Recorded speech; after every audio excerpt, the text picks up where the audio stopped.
la foi nécessite une actualisation.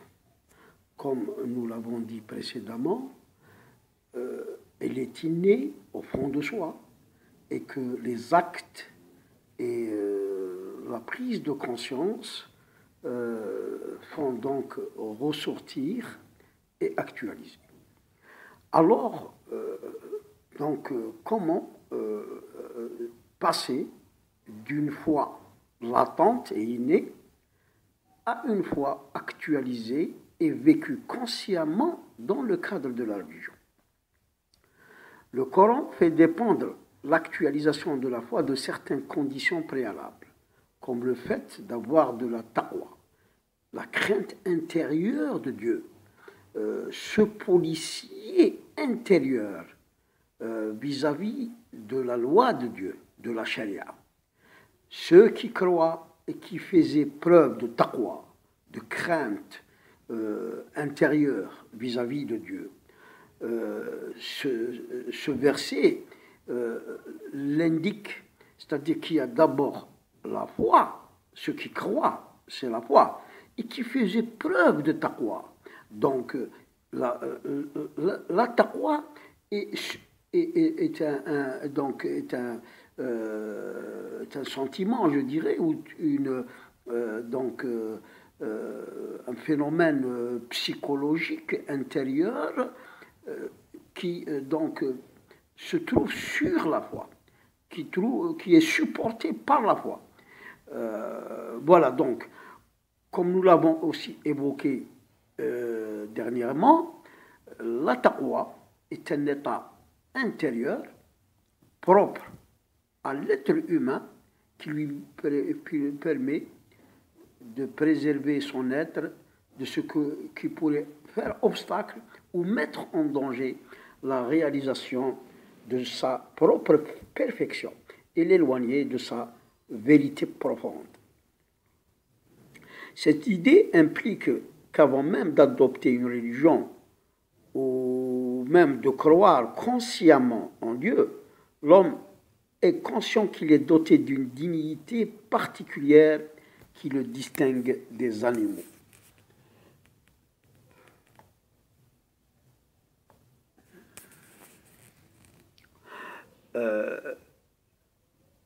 Ce sentiment le conduit à adopter un comportement propre à son espèce humaine. D'abord en apprenant à faire preuve de patience, de maîtriser son ego,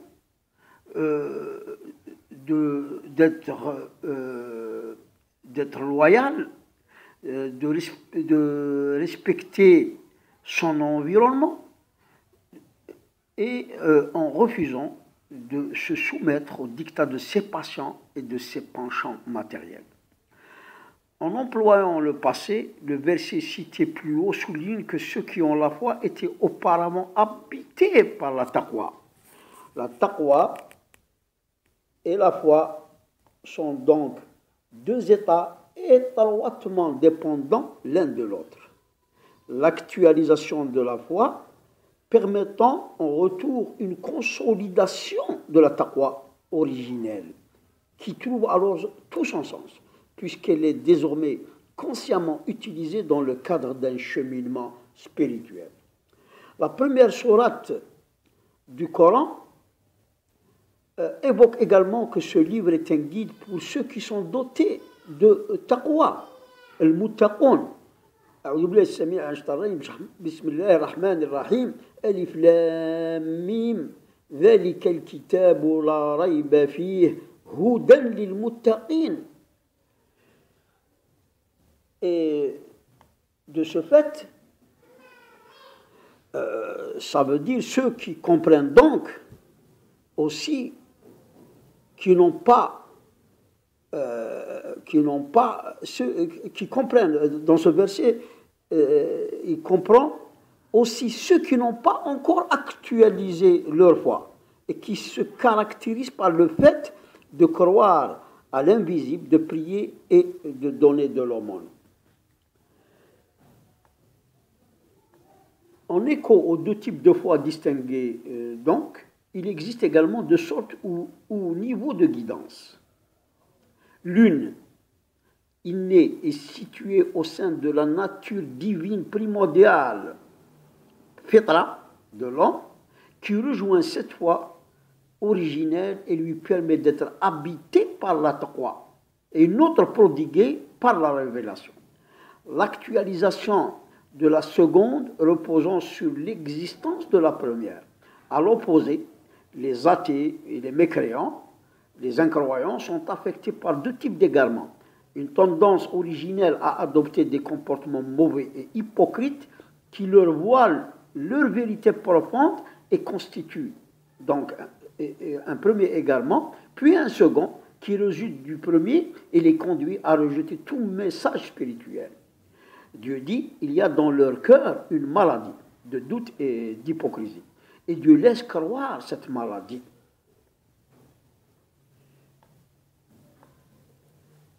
C'est aussi sur cette base que nous pouvons comprendre ce verset au sujet d'une parabole. Par cela, nombreux sont ceux qu'il égare et nombreux sont ceux qu'il guide, mais il n'égare par cela que les pervers. Puis Dieu dit, puis quand ils dévièrent, Dieu fit dévier leur cœur. Si la foi est une grâce divine, son actualisation dépend donc d'un acte libre et de dispositions positives ou négatives qui déterminent en partie la façon dont Dieu se comportera vis-à-vis de chacun. En plus du rôle des facteurs psychologiques tels que la taqwa, l'intellect a une fonction centrale dans l'actualisation de la foi. Ainsi, cette dernière ne se résume pas à des arguments théoriques, elle ne peut pas non plus être le résultat d'une imitation aveugle et dénuée de réflexion.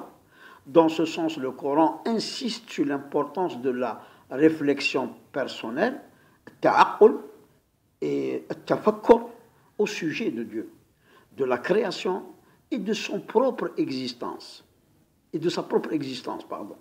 afin de conférer à la fois une base intellectuelle solide.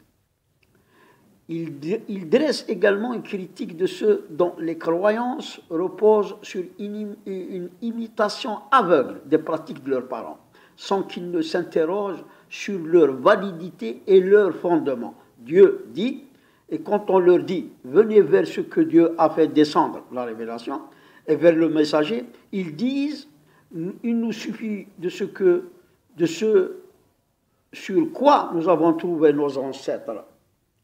Quoi, même si leurs ancêtres ne savaient rien et n'étaient pas sur le bon chemin. Toute imitation n'est pas rejetée. Elle est notamment possible d'y avoir recours par la suite pour certains aspects de sa vie religieuse. Mais le fait même de croire en Dieu et le choix d'une religion doit être le fruit d'une décision personnelle et libre. Quiconque le veut, qu'il croit, et quiconque le veut, il mécroit. L'acte de foi est donc un acte libre. La dimension de liberté conférant sa valeur à la foi est évoquée à l'occasion du récit de la mort de Pharaon, qui professe sa foi, sa croyance en Dieu, alors qu'il était en train de se noyer. Dieu dit que la profession de cette foi au moment de la mort est rejetée. Dieu rejette et n'accepte pas donc cette profession de foi au moment de la mort. Le rejet de ces paroles vient souligner que la foi n'a aucune valeur donc au moment de la mort et de la vie du châtiment, et que la croyance en l'invisible dans ce monde même est un élément indissociable de la foi. En le dotant d'intellect et de taqwa, c'est-à-dire de réflexion, de méditation et de crainte intérieure vis-à-vis de Dieu, Dieu a donné donc à l'homme l'ensemble des éléments permettant de dévoiler le trésor de la foi qu'il détient en lui. Même si ce dévoilement reste ultimement une grâce issue de Dieu et serait impossible sans sa volonté, car Dieu le dit, Dieu guide qui il veut vers un droit chemin. Et il dit aussi, Dieu guide vers sa lumière qui il veut. Une fois donc cette étape franchie, Dieu continue d'accompagner le croyant étroitement durant l'ensemble des étapes de sa foi. Le Coran affirme ainsi que Dieu élargit la poitrine, yashrah sadr, du croyant pour le rendre capable de comprendre la vérité et le sens profond de l'ensemble du contenu des croyances religieuses. La foi permet d'acquérir une clairvoyance et une lumière par lesquelles il s'oriente. Ces dernières pouvant être rapprochées de cette compréhension rendue possible par l'élargissement de l'être. Dieu dit, celui dont Dieu ouvre la poitrine à l'islam et qui détient ainsi une lumière venant de son Seigneur. Cette lumière l'accompagnera également dans l'au-delà. Et Dieu dit, le jour où tu verras les croyants et les croyantes avec leur lumière évoluant devant eux et à leur droite. À l'inverse, le kafir, le mécréant, l'athée, à la poitrine étroite et gênée et serrée.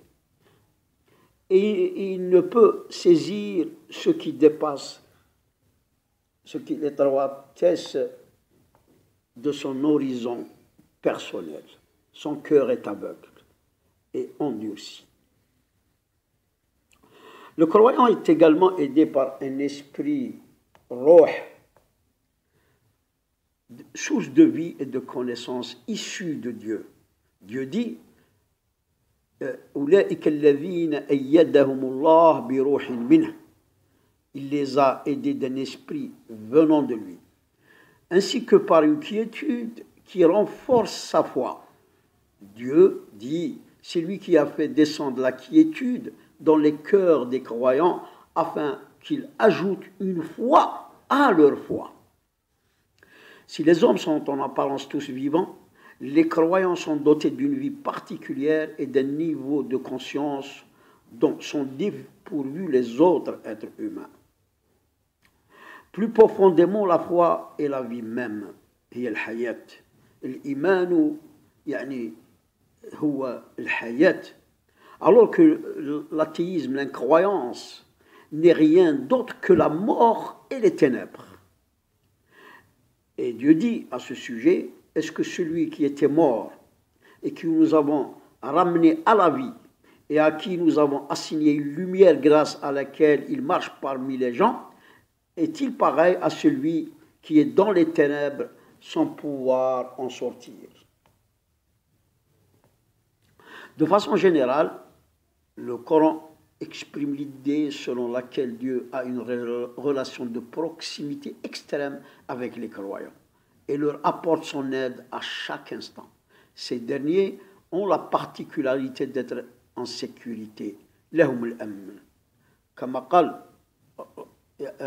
الله عز وجل الذين آمنوا ولم يلبسوا إيمانهم بظلم أولئك لهم الأمن وهم مهتدون. Ceux qui disent notre Seigneur est Dieu et qui se tiennent dans le droit chemin, les anges descendent sur eux. N'ayez pas peur et ne soyez pas affligés, mais ayez la bonne nouvelle du paradis qui vous a été promis. Nous sommes vos protecteurs dans la vie présente et dans l'au-delà. Cette aide est évoquée à travers plusieurs exemples dans le Coran, notamment lors des guerres des croyants contre les infidèles et les mécréants, durant lesquelles Dieu envoie aux croyants l'aide de milliers d'anges. Encore en montrant les ennemis des musulmans peu nombreux à leurs yeux pour leur donner du courage, et les musulmans plus nombreux qui ne l'étaient aux yeux de leurs ennemis en vue de les effrayer, venant souligner l'étendue et les modalités de l'aide de Dieu qui se manifeste jusqu'à dans les regards et dans les cœurs. Ainsi, c'est aussi lui qui unit les cœurs des croyants. Il a dit, il a uni leur cœur par la foi. Aurais-tu dépensé tout ce qui est sur terre, tu n'aurais pu unir leur cœur, mais c'est Dieu qui les a unis, car il est puissant et sage. Le croyant mène une bonne vie, hayat tayyiba, issue généralement de ses bonnes actions. Dieu dit, quiconque mâle ou femelle fait une bonne œuvre tout en étant croyant, nous lui ferons vivre une bonne vie. Si les actes sont une condition de la foi, c'est également la foi qui donne toute sa valeur aux actes en les sacralisant. Dans ce sens, si nous dépassons les apparences, le mécréant ne peut pas, au sens profond du terme, faire de bonnes actions, car son motif profond n'est pas Dieu, mais sa propre personne, qui n'est en elle-même que néant. Même si son acte est bon en apparence, il est dénué d'esprit et n'est pas rattaché à la source de vie. Tel un mort que l'on aurait revêtu des étoffes les plus fines et paré de bijoux, l'apparence est belle, mais l'intérieur est mort. Tout s'écroulera par une simple brise, car seul ce qui est fait pour Dieu et fondé sur lui peut subsister et être source d'un bien éternel. Dieu dit, celui qui dépense son bien par ostentation devant les gens, sans croire en Dieu, et au jour dernier ressemble à un rocher recouvert de terre, qu'une averse l'atteigne, elle le laisse dénudé. De pareils hommes ne tireront aucun profit de leurs actes. Le Coran compare également les actes du croyant à un édifice solide qui perdurera dans l'au-delà, alors que ceux de l'incroyant, l'athée ou le mécréant sont dénués de fondations solides et voués à la destruction. Et Dieu, à ce sujet, dit aussi, lequel est plus méritant? Est-ce celui qui a fondé son édifice sur la piété et l'agrément de Dieu, ou bien celui qui a placé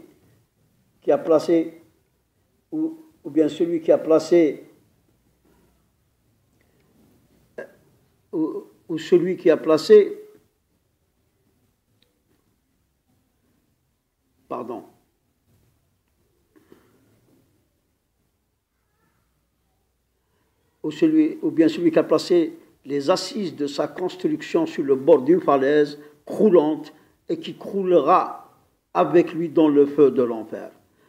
C'est sur cette base que dans de nombreux versets, la mention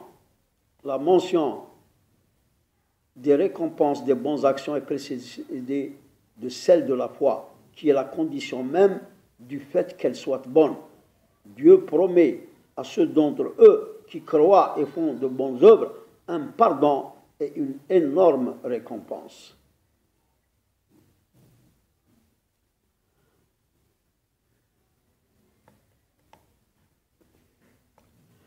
Mais s'ils avaient donné à Dieu des associés, alors tout ce qu'ils auraient fait eût certainement été vain. Outre sa dimension intellectuelle, la foi implique également de s'engager de tout son être dans la voie que l'on a choisie.